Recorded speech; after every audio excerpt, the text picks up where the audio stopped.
Hello दोस्तों, स्वागत है आप सबका हमारे यूट्यूब चैनल सतह से फतह पर। आज का लेक्चर हमारा है संविधान संशोधन। आज का टॉपिक है संविधान संशोधन। सबसे पहले हम समझेंगे संविधान संशोधन। भारतीय संविधान का भाग 20 में संशोधन का उल्लेख है। भारतीय संविधान के भाग 20 और अनुच्छेद 368 में संविधान संशोधन की बात कही गई है, जो लिया गया है दक्षिण अफ्रीका से। ये जो संविधान संशोधन की प्रक्रिया है भारतीय संविधान में दक्षिण अफ्रीका के संविधान की संकल्पना है। अब हम संविधान संशोधन कैसे हो सकता है उसके विधि के बारे में समझेंगे। तो संविधान संशोधन, सबसे पहले संविधान संशोधन विधेयक जो है लोकसभा और राज्यसभा में से दोनों में से अलग अलग पारित होना चाहिए। मतलब संविधान संशोधन विधेयक सिर्फ और सिर्फ संसद में पेश हो सकता है, किसी भी राज्य विधानमंडल में पेश नहीं किया जा सकता है। संविधान संशोधन विधेयक लाने के लिए राष्ट्रपति की पूर्वानुमति की कोई आवश्यकता नहीं है। मतलब राष्ट्रपति बाध्यकारी है संविधान संशोधन विधेयक पे सम्मति देने के लिए। और संविधान संशोधन प्रक्रिया है दो तरह से होता है। एक होता है विशेष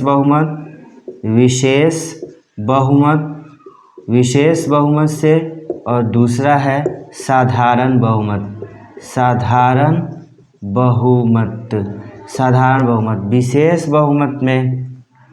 विशेष बहुमत में क्या होता है कि उपस्थित सदस्यों के दो तिहाई से क्या होना चाहिए, विधेयक जो है पारित होना चाहिए। साधारण बहुमत जो है ऐसे विषय में लाते हैं जो राज्यों से जुड़ा हो। क्या हो? राज्यों से जुड़ा हो। मतलब साधारण बहुमत ऐसे विषयों में लाते हैं जो संविधान के संघीय ढांचे को प्रभावित करता हो। मतलब क्या हुआ कि वैसे मामला जिसमें एक या एक से अधिक राज्य जुड़ा हुआ होता है, वैसे विधेयक लाने के लिए हम लोग साधारण बहुमत कभी भी होता है तो आधे राज्यों से अधिक राज्यों की क्या होनी चाहिए, सहमति होनी चाहिए। आधे से अधिक राज्यों की क्या होनी चाहिए, सहमति होना चाहिए। और उसके बाद राष्ट्रपति के द्वारा साइन हो जाएगा, तो फिर क्या होगा, वो संविधान संशोधन बन जाएगा। इसके बाद हम लोग समझेंगे कुछ महत्वपूर्ण संविधान संशोधन के बारे में। कुछ महत्वपूर्ण संविधान संशोधन को हम लोग समझेंगे। तो सबसे पहला हमारा है प्रथम संविधान संशोधन। क्या है? प्रथम संविधान संशोधन। प्रथम संशोधन जैसा कि आप लोगों को हम पहले के लेक्चर में बताए हैं कि मूल संविधान में अनुसूचियों की संख्या 8 थी। मूल संविधान में अनुसूचियों की संख्या थी 8 थी। तो प्रथम संशोधन के द्वारा 1951 में 9वीं अनुसूची को जोड़ा गया। 9वीं अनुसूची को क्या किया गया, जोड़ा गया। क्यों जोड़ा गया? तो भूमि सुधार कानून को लागू करने के लिए। क्या किया गया? भूमि सुधार कानून को लागू करने। जब हमारा देश आज़ाद हुआ तो क्या हुआ, जमींदारी प्रथा एक बहुत बड़ी समस्या के रूप में थी। तो वही भूमि सुधार को लागू करके जमींदारी प्रथा को उन्मूलन के लिए चकबंदी और हदबंदी को लागू किया गया। मतलब प्रथम संविधान संशोधन के द्वारा 9वीं अनुसूची को जोड़ा गया। क्यों? भूमि सुधार हेतु।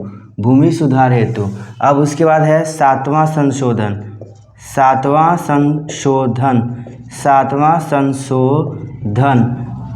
संशोधन के द्वारा राज्यों का पुनर्गठन किया गया। क्या किया गया? राज्यों का पुनर्गठन किया गया भाषाई आधारों पर। मतलब भाषाई आधारों पर जब देश स्वतंत्र हुआ तो उस समय राज्य जो थे 4 कैटेगरी में बांटे गए थे, A, B, C, D। तो सातवां संविधान संशोधन के द्वारा राज्यों का पुनर्गठन भाषाई आधारों पर किया गया। राज्यों का पुनर्गठन राज्यों का पुनर्गठन भाषाई आधारों पर, राज्यों का पुनर्गठन किस पर, भाषाई आधारों पर किया गया। और इसके बाद कितने राज्य हो गए, राज्य टोटल हो गए 14 और केंद्र शासित प्रदेश की संख्या कितनी हो गई, 6 हो गई। मतलब 7वां संविधान संशोधन के द्वारा क्या किया गया, राज्यों का पुनर्गठन किया गया, किसके आधार पर, भाषा के आधार पर। इसीलिए आप बहुत सारे ऐसे राज्य देखते होंगे जिसका स्थापना क्या है 1956 के बाद 60, 61, 56 इस तरह से है। उसके बाद हमारा महत्वपूर्ण संशोधन है 21वां संशोधन,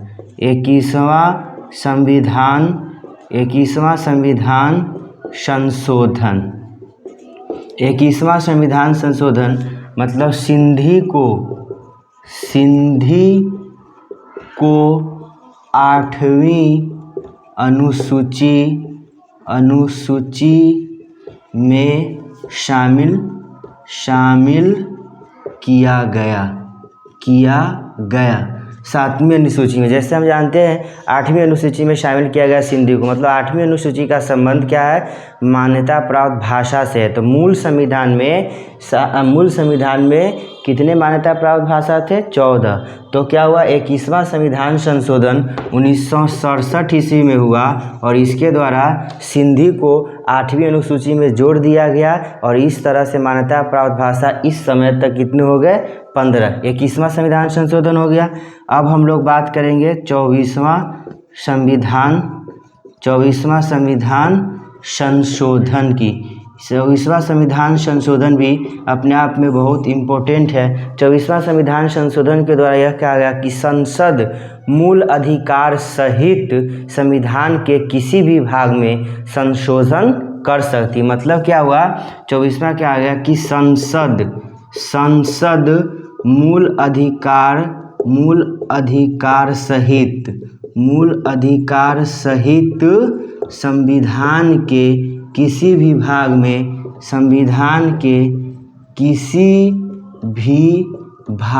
में संशोधन कर सकता है, संशोधन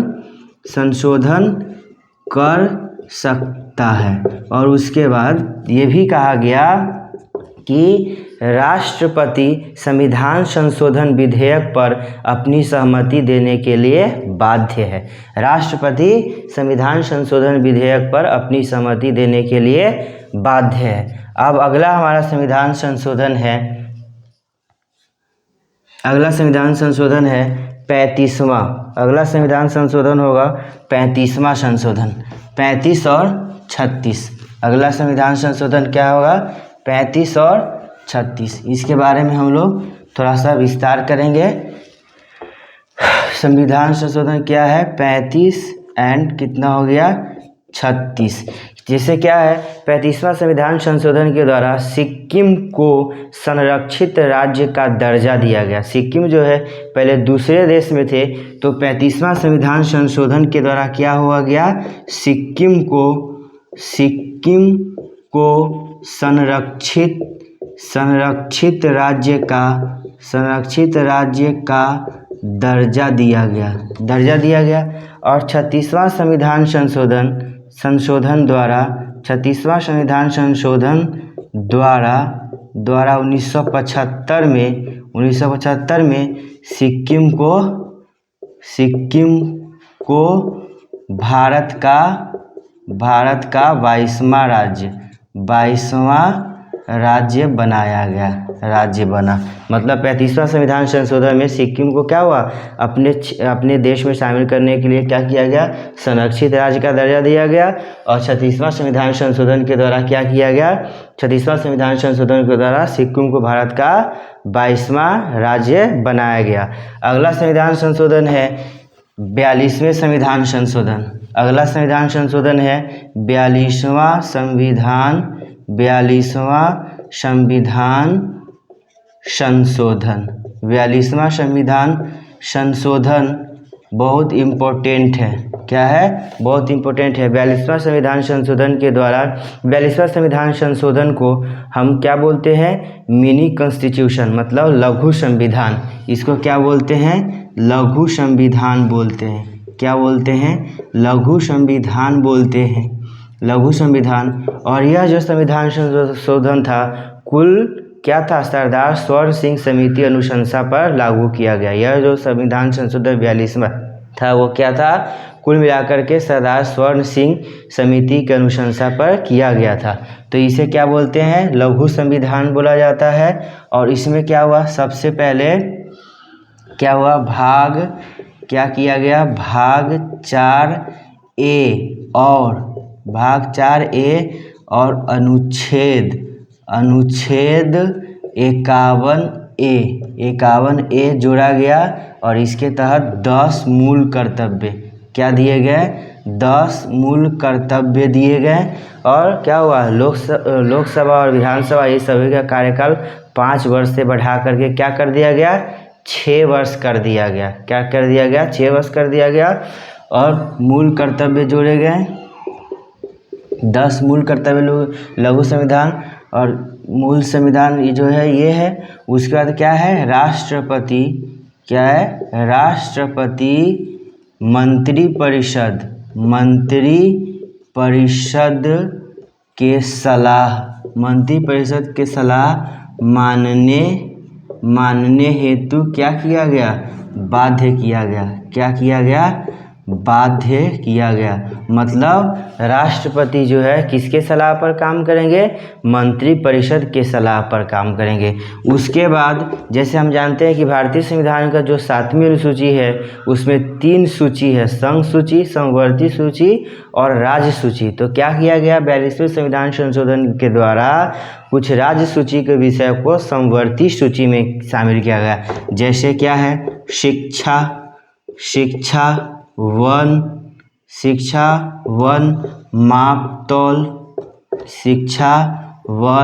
मापतौल,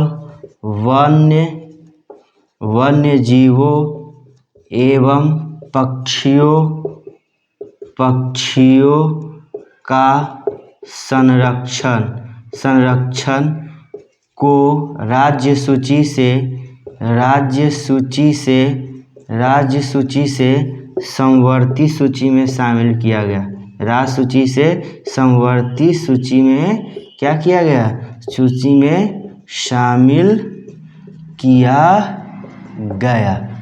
ठीक है, मतलब पूछेगा कि किस संविधान संशोधन के द्वारा शिक्षा को राज्य सूची से समवर्ती सूची में शामिल किया गया, तो आपका आंसर हो जाएगा 42वें संविधान संशोधन के द्वारा। जो वेट एंड मेजर है, मापतौल है, उसको भी, वन्य जीव एवं पक्षियों का संरक्षण, उसको भी, वन को भी, मतलब ये सारे विषय अब किस में आ गए, सारे के सारे विषय अब किस में आ गए, समवर्ती सूची में आ गए। समवर्ती सूची में आ गए मतलब इस पे कानून राज्य सरकार भी बना सकती है और केंद्र सरकार भी बना सकती है। इसके बाद क्या है, अब हम बात करेंगे 42वें के बाद 44वें संविधान संशोधन। 44वें संविधान संशोधन में महत्वपूर्ण है कि 44वें संविधान संशोधन में महत्वपूर्ण है कि जो 44वें संविधान संशोधन की संपत्ति के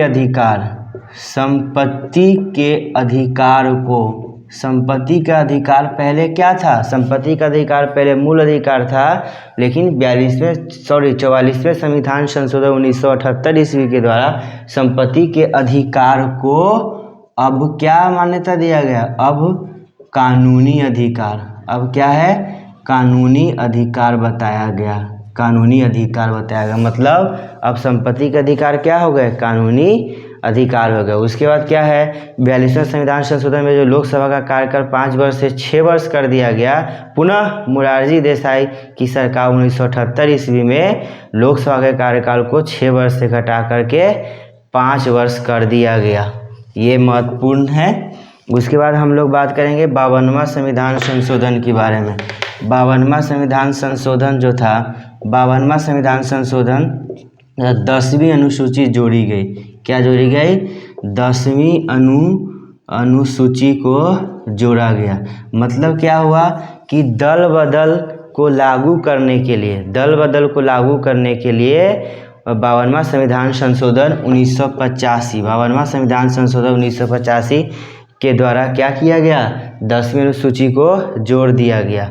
अब 52वां संविधान संशोधन के बाद है 61वां संविधान संशोधन, 61वां संविधान संशोधन भी राजीव गांधी के शासनकाल में हुआ था और 1989 ईस्वी में। इसमें क्या है कि पहले जो था 61वां संविधान संशोधन से पहले मतदान की आयु 21 वर्ष थी, तो मतदान की आयु 21 वर्ष से घटा करके 18 वर्ष कर दिया। मतलब क्या हुआ, मतदान की आयु 21 वर्ष से घटाकर 18 वर्ष कर दिया गया। मतलब पूछा जाएगा कि किस संविधान संशोधन के द्वारा मतदान की आयु 21 वर्ष से घटाकर 18 वर्ष कर दी गई, तो आपका आंसर हो जाएगा 61वां संविधान संशोधन 1989। और उस समय कौन थे प्रधानमंत्री, तो श्री राजीव गांधी थे। 61वां संविधान संशोधन के बाद हम लोग बात करेंगे 65वां संविधान संशोधन की। किसकी बात करेंगे, 65वां संविधान संशोधन। 65वां संविधान संशोधन, जैसे हम जानते हैं कि मूल संविधान में जब संविधान लागू हुआ, जो मूल संविधान हमारा है उसमें SC ST के कल्याण के लिए, मतलब अनुसूचित जाति और अनुसूचित जनजाति के कल्याण के लिए एक पदाधिकारी की जिक्र किया गया है। किसका जिक्र किया गया, एक पदाधिकारी। वही 65वां संविधान संशोधन अधिनियम के द्वारा ये बताया गया कि अनुसूचित जाति और जनजाति के कल्याण के लिए एक राष्ट्रीय आयोग का प्रावधान कर दिया गया। मतलब क्या है, इसमें SC SCs और STs के लिए क्या है, एक अलग आयोग। ये भी हम शॉर्ट में कह सकते हैं। मतलब 65वां संविधान संशोधन 1989 ईस्वी के द्वारा अनुसूचित जाति और जनजाति के लिए एक अलग आयोग का गठन किया गया। 65वां संविधान संशोधन हो गया। अब है 65वां संविधान संशोधन। 65वां संविधान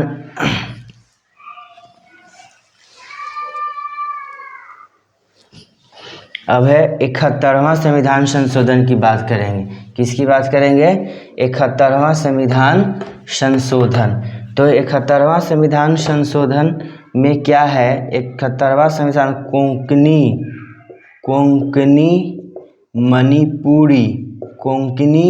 मणिपुरी और नेपाली को 8वीं अनुसूची में शामिल किया। 8वीं अनुसूची में क्या हुआ, अनुसूची में शामिल किया। मतलब 8वीं अनुसूची का संबंध किससे है, मान्यता प्राप्त भाषा से। तो 1967 ईस्वी में 21वां संविधान संशोधन के द्वारा क्या किया गया, सिंधु को जोड़ा गया। तो मूल में 14 थे, सिंधी को जब जोड़े तो 15 हो गया। और 71वां संविधान संशोधन 1992 ईस्वी के द्वारा भी क्या हुआ, इसमें कोंकणी मणिपुरी नेपाली को 8वीं अनुसूची में जोड़ा गया। इस तरह से इस समय तक मान्यता प्राप्त भाषा कितने हो गए, 15 3 18 हो गए। अब हमारा है 73वां संशोधन, ये कि बहुत ही इम्पोर्टेंट है। 73वां संशोधन मतलब पंचायती राज संस्थाओं को मान्यता प्रदान करने हेतु एक नया भाग क्या जोड़ा गया, भाग 9 और अनुसूची 11, भाग 9 और अनुसूची 11। और कुल विषय कितने दिए गए थे, 29। मतलब 73वां संविधान संशोधन के द्वारा पंचायती राज संस्थाओं को मान्यता प्रदान करने के लिए संविधान में एक नया भाग 9 और एक नई अनुसूची 11 जोड़ दी गई। इस तरह से हम कह सकते हैं भारत विश्व का पहला देश है जो पंचायती राज संस्थाओं को मान्यता प्रदान किया। उसी तरह से है अगला 74वां संशोधन। उसी तरह से अगला क्या है, 74वां संशोधन। ये क्या है, नगर पालिका। क्या है, नगर पालिका मतलब नगर निकाय को, इसमें क्या है, नगर निकाय को संवैधानिक दर्जा देने के लिए एक नया भाग 9A और नई अनुसूची क्या जोड़ दिया गया, 12। 12 अनुसूची जोड़ा गया, 12वां अनुसूची, और इसको कितने विषय दिए गए, इसको विषय दिए गए 18। मतलब 74वां संविधान संशोधन के द्वारा जो नगर निकाय है उसको क्या हो गया, वैधानिक दर्जा दिया गया। भाग क्या क्या जोड़ करके, भाग 9A जोड़ करके और अनुसूची 12 और टोटल इसको विषय कितना है 18। मतलब भाग 9A का संबंध किससे है, नगर पालिका से है, नगर निकाय से है, और अनुसूची 12 भी किससे है, नगर पालिका से। और नगर निकाय को कार्य करने के लिए टोटल 18 विषय प्रदान किए गए। 74वां संविधान संशोधन हो गया। अब हमारा है 91वां संविधान संशोधन। 51वां संविधान संशोधन ये भी बड़ा इम्पोर्टेंट है। 51वां संविधान संशोधन के द्वारा दिया गया है कि केंद्र एवं राज्य में, इसमें ये बताया गया कि केंद्र एवं राज्य में मंत्री परिषद जो होंगे वह क्या होंगे, अध्यक्ष सहित कितना होना चाहिए, 15% से अधिक नहीं होना चाहिए। केंद्र एवं राज्य में मंत्री परिषद लोकसभा तथा राज्य सभा के सदस्य का 15% से अधिक नहीं होना चाहिए। मतलब क्या, 15% ही होना चाहिए। क्या होना चाहिए, 15% होना चाहिए। मतलब किसी भी राज्य का जो विधानसभा है उसमें या फिर केंद्र में जो लोकसभा है उसमें टोटल मंत्री परिषद कितने हो सकते हैं, टोटल मंत्री कितने बन सकते हैं, तो उसके सदस्य संख्या के 15% ही बन सकते हैं। और छोटे राज्य के लिए यह क्या हो गया, 12। मतलब कुछ छोटे ऐसे राज्य हैं जिसमें सदस्य की संख्या ऑलरेडी कम है, ठीक है, तो वहाँ 15% निकाला जाए तो कम होगा। ऐसे स्थिति में प्रावधान किया गया कि जो छोटे राज्य है उसमें मंत्री परिषद अधिकतम क्या होने चाहिए, 12 होने चाहिए। उसके बाद इम्पोर्टेंट है हमारा 52वां संविधान संशोधन, जो कि क्या है, 52वां संविधान संशोधन के द्वारा क्या है, 4 भाषाओं को 8वीं अनुसूची में जोड़ा गया। और इस तरह से क्या हो गया, टोटल मान्यता प्राप्त भाषा क्या है, 22 हो गए। अब हमारा क्या है, 92वां संविधान संशोधन। 92वां संविधान संशोधन, इसका ट्रिक याद, MBDS मतलब मैथिली, बोडो, डोगरो और संथाली। किसको, मैथिली, बोडो, डोगरी और संथाली। इसको क्या किया गया, 8वीं अनुसूची में जोड़ दिया गया। और कुल कितने हो गए, कुल मान्यता प्राप्त भाषा की संख्या हो गई 22। ये हमारा क्या था, 52वां संविधान संशोधन। अब हम बात करेंगे 97वां संविधान संशोधन की। ये संविधान संशोधन क्या है, तो इसके बारे में हम लोग बात करेंगे। इस संविधान संशोधन के द्वारा जो सहकारी संस्थाएं हैं, जो क्या है, कोऑपरेटिव सोसाइटी है, उसको मान्यता प्रदान करने के लिए सहकारी संस्थाओं को मूल अधिकार की श्रेणी में लाया गया। और संविधान में एक नया भाग 9B जोड़ा गया। मतलब सहकारी समितियों को क्या था, मान्यता प्राप्त करने के लिए 9B भाग क्या जोड़ा गया, 9B। इसका संबंध किससे है, सहकारी समितियां। और यह कब दिया गया था, 2011 में। मतलब भारतीय संविधान में 57वां संविधान संशोधन जो है 2011 में किया गया, जिसका मुख्य उद्देश्य था सहकारी समिति को मूल अधिकार का दर्जा प्रदान करना। अब हमारा है 97 के बाद 101वां संविधान संशोधन। क्या है, 101वां संशोधन जो है यह जुड़ा हुआ है GST से। मतलब क्या हुआ, कि 101वां संविधान संशोधन में ये बात कही गई कि सभी प्रकार के अप्रत्यक्ष करों को समाप्त कर, सभी प्रकार के अप्रत्यक्ष करों को समाप्त कर एकमात्र एकल कर रहेगा जीएसटी, मतलब goods and service tax. Goods and क्या?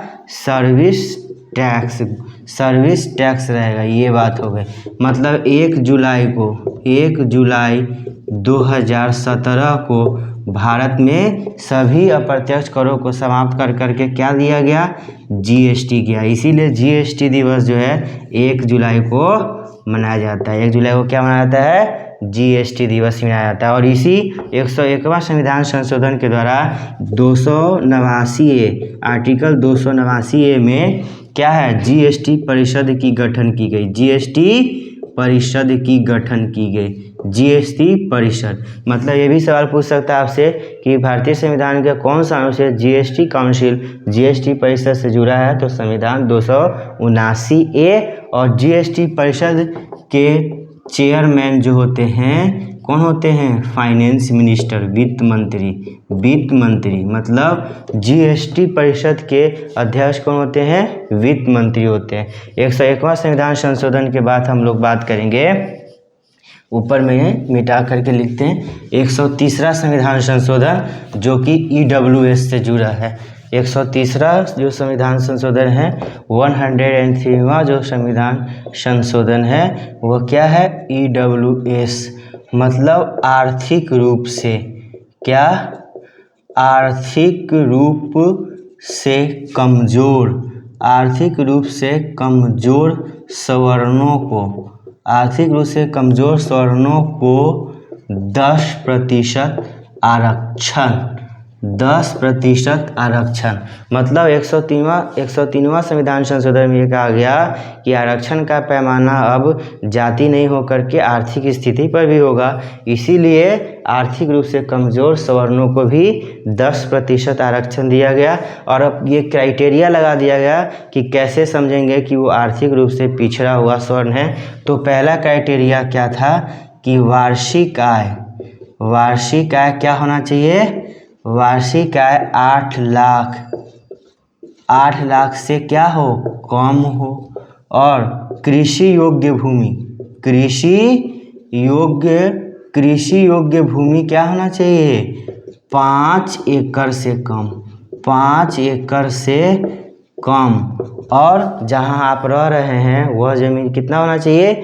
1000 वर्ग फुट से क्या होना चाहिए? कम होना चाहिए। और 106वां और आखिरी संविधान मतलब अभी तक का जो संविधान संशोधन होगा, इसे 106वां संविधान संशोधन में कहा गया है कि लोकसभा तथा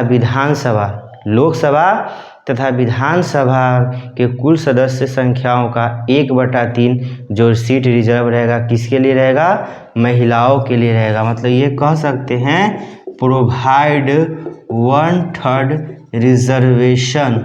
रिजर्वेशन फॉर